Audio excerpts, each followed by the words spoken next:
New tonight, a historical church is up for sale, and members of a spiritual community in Grand Rapids hope to refurbish it for worship.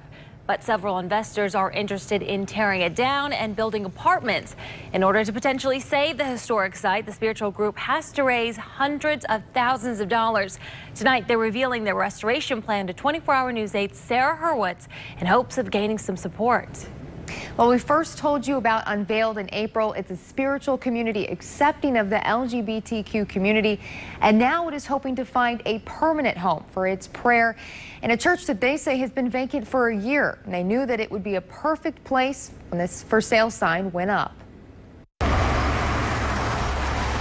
It sits on the corner of Hermitage and Diamond Avenue in the sunlight. Weathered siding surrounding the old stained glass windows. Revival is awakening something to the reality of its identity, what it was created for originally, and the restoration back to the perfection.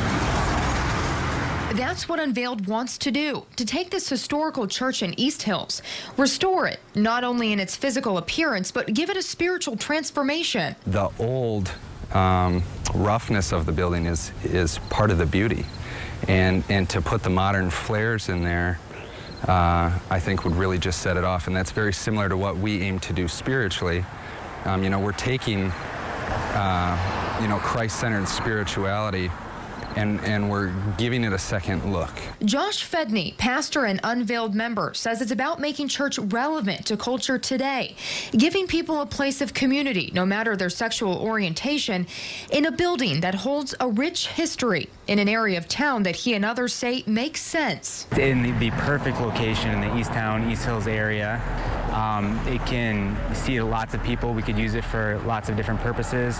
We'd like to be able to get multiple churches in here. But they fear that it will be torn down and become new apartments. The ability to preserve something, otherwise, it ends up getting just, bulldozed. And years of religious and spiritual history with it. But Unveiled members are determined, despite other competitive offers, to raise the money to preserve the detail, the paint, and the place of worship. And Unveiled members say that they need to raise $300,000 to purchase and restore that church. We do have a link to where you can donate on our website, woodtv.com. In studio, Sarah Hurwitz, 24-Hour News 8.